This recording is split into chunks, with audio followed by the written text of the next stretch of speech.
Hi, my name is Danish and I have a problem.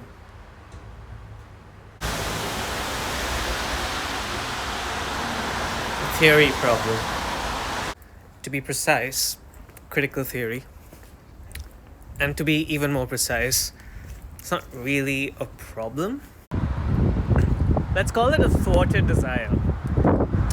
There are things that I have wanted theory to do for me to create, enable, transform, build, and there are ways in which I've found critical theory to not do that work for me. Now, some of this is probably inexperience, some of this is naivety, and some of it is, but whatever it was. At the start of 2020, my colleague Andre, who you'll meet in just a minute, and we decided to start a reading project. We encountered Rita Felsky at the start of 2020 and were struck by her description of critique. Critique here characterized by a set of practices that are vigilant or detached, that attempt to uncover something hidden in the text, that are wary of the text. And Felsky asks in this book, and then again in her follow up, Hooked, she asks, what else can we do to engage with the text? What other intellectual and imaginative alternatives might be marshaled under the label of post-critique? Even as we were struck by this formulation, we weren't completely convinced about the label of post-critique. We did, however, think that something productive could emerge from trying to bring Felsky's concerns to bear on legal theory. So we started reading, trying to trace out in this process two things. One, what could constitute post-critical or critique-adjacent legal theory? What would this body of literature look like? We did not prescribe ourselves a list at the start of the year. Instead, following a more intuitive approach, following the paths that a particular set of texts might lead us to. Our initial guides, besides Felsky, were Bruno Latour's polemic against critique and Eve Sedgwick's call for reparative readings. Sedgwick's reparative hermeneutics led us to the utopian hermeneutics of Jose Munoz. Chasing Utopia brought us to Davina Cooper. In Rahul Rao's work, we found a reparative impulse entangled with a meditation on time, along with a recovery of Kimberly Crenshaw's intersectionality, which then took us on a critical race theory trawl and so on. The second thing we were trying to trace out was, what would it mean to practice post-critique? So not just reading post-critically, but living with those readings, living with theory. In an essay on attunement, Zadie Smith wrote that it can be easier to attune yourself to something when you're not an expert in it. Your non-expertise allows you to experience a thing more openly.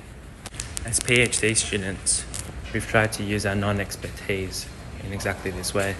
I mean, we really are non-experts. To try to attune ourselves to what each text can tell us anachronistically about our own time.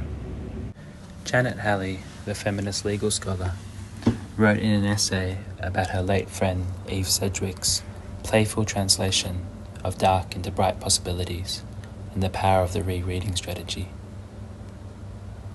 It is in the spirit of playful translation that we have embarked on this project of living with theory. Translation, Salman Rushdie tells us, is etymologically derived from the Latin for bearing across. So to live with theory is to translate theory into life, and life into theory, and in each case something is borne across. As it turns out, there was a third element of this project that we didn't quite see coming. So it turned out we were trying to read a set of texts about hope, translating dark into bright possibilities, about repair, in the middle of a global pandemic. in a time when it was all too easy to give in to despair and suspicion and paranoia.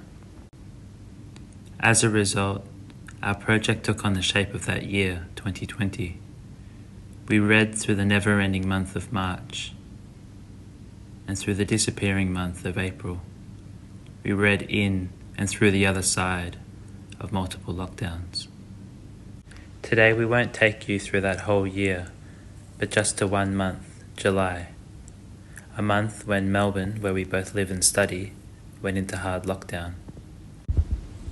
A month in which we also read 2 works of critical race theory, Kimberly Crenshaw's Demarginalizing the Intersection of Race and Sex, and Patricia Williams's The Alchemy of Race and Rights.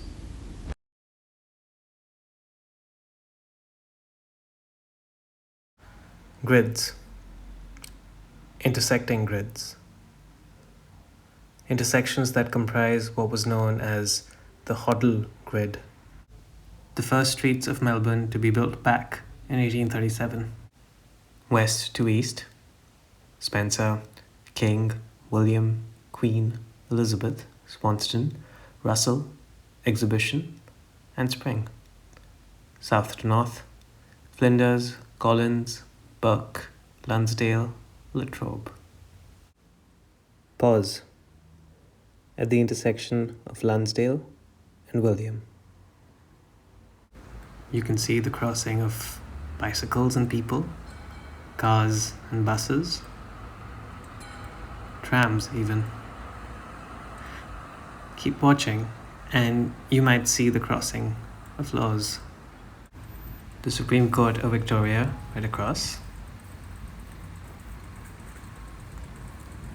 And there we have the Magistrates' Court. And here the County Court. And just a bit further down the street, the Commonwealth Law Courts building. Just a grid. Just an intersecting grid. Intersections frame the guiding analogy for Kimberly Crenshaw's concept of intersectionality. Crenshaw asks us to imagine discrimination like traffic, flowing across a traffic intersection. Just like this one. An accident in the intersection can be caused by cars traveling from any number of directions and sometimes from all of them. Continuing with this analogy, if a black woman is harmed because she is in the intersection, her injury could result from sex discrimination or race discrimination. The problem with this image is that it might be altogether too effective. The problem with this image is that it might be altogether too effective. As Rahul Rao notes, the visual of the traffic intersection produced by 2 otherwise distinct roads reinforces the tendency to think of intersectionality in terms of separable analytics. So the road of race is misunderstood to be separate and distinct from the road of gender. As Crenshaw has attempted to clarify publicly, intersectionality is not additive, it is reconstitutive. We could detach the concept from its metaphor, or we could linger with it, translate it, watch, keep watching. What happens if we follow these lines right here, if we continue to watch them? The number 58 tram cuts through the legal precinct. Bound south, it leads to Toorak. Toorak, the affluent suburb where a couple returned from a ski resort in Aspen in early March, having tested positive for COVID. Amongst Melbourne's first international COVID cases, the couple repeatedly flouted stay-at-home orders, sparking off the city's first outbreak. They received a stern warning. Keep watching. The same tram line in the other direction takes you to North Melbourne. I'm on this path now. I know it well. I lived in the suburb I'd get off 8 stops from now. The announcement came at 4 p.m. on the 4th of July. Given the rise of COVID-19 cases in my postcode, it would slide into a lockdown along with a neighboring suburb. No visitors or visiting, a limited set of reasons for leaving the home, We are told it would last for a month. But the announcement doesn't end there. If you jump back on the tram and stay on for another 3 stops, you will see the first of 8 public housing towers. When the latticework of laws descended on Melbourne that night, it included an announcement that the residents of these buildings would not be allowed to step outside for any reason whatsoever for the next 5 days at the very least. Victorian officials on screen calmly talked about the crisis level infections in the towers that led to this difficult decision. In December 2020, the Victorian Ombudsman found the state government had breached human rights laws when it locked down those towers. The state government rejected the finding that it acted illegally, saying the urgency of the situation meant there was no option but to act quickly. "We make no apology for saving people's lives," said Housing Minister Richard Wynne. So watch. Keep watching. What else might these intersecting grids reveal?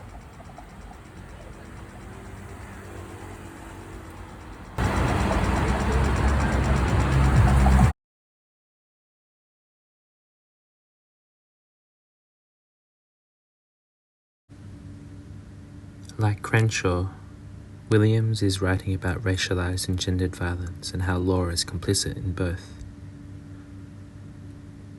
But Williams does not structure her writing with an overarching metaphor. Instead, she starts with a mood. She's very depressed. She's thinking, "I hate being a lawyer." Because of the July lockdown, we meet in Royal Park and walk while talking about the alchemy of race and rights. Williams says that she is writing to get her mood onto the page, to get it out. She says she needs to write fast from the heart until I'm healed. She says she is looking for catharsis. It is only on a third reading that I realize that these are metaphors for a kind of scholarship. Scholarship is healing. Much later, still under lockdown but with the slightest easing in restrictions, I'm jotting these fragments down while watching my daughter play on one of the newly reopened playgrounds. It's then that I think that there is another metaphor Williams uses to describe what she's doing. Scholarship is alchemy.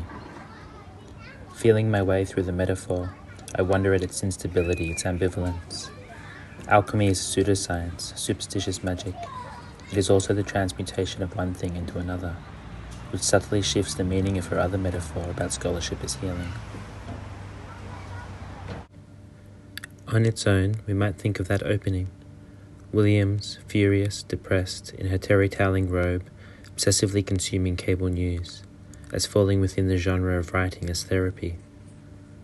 But that reading is too individualistic. The alchemy of race and rights is not, or not only, a diary, an exercise in self-care. If Williams is both alchemist and healer, then she is transmuting something painful, something incomplete, into something whole. She's taking a history of racialized and gendered violence and transmuting it into what? Or is she taking her hatred of law and turning it into love? How else are we to understand Williams's description of her project as belonging to a jurisprudence of generosity? On our walk through Royal Park, Danish and I agree that there is something striking about the line. I look for her shape in his hand. We are each struck by the line, but neither of us fully understands it. Her is Williams's great-great-grandmother. His is the 30-year-old lawyer who bought her, aged 13. The man who raped her, who made her bear his children, his property. The man who was Williams's great-great-grandfather. Williams says she is looking for his hand. It is a metaphor for his words, in legal writing and in judgments, his signature on bills of sale for his slaves. Williams says she is looking for her shape. It is a metaphor for the absence of her great-great-grandmother in the records. There is no death, neither cause nor date recorded, no grave or body. At the playground, watching my daughter on a seesaw, I think, the hand and the shape are metaphors for how history influences the present. Williams writes, "I see her shape and his hand in the vast networking of our society and in the evils and oversights that plague our lives and laws. The hand, which is writing, which is law, is force, violence, coercion, while the shape describes the absence of choice, the void where a person might be, erased by the violence of the hand. Williams again, the force he was in her life, in the shape of my life today. But Williams, the alchemist, wants to reverse this. It is with her hand, her writing, her legal scholarship, that she seeks to fill in her shape.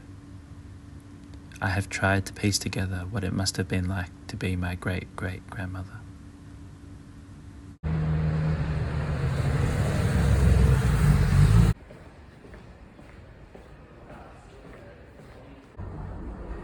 Ground floor, going up.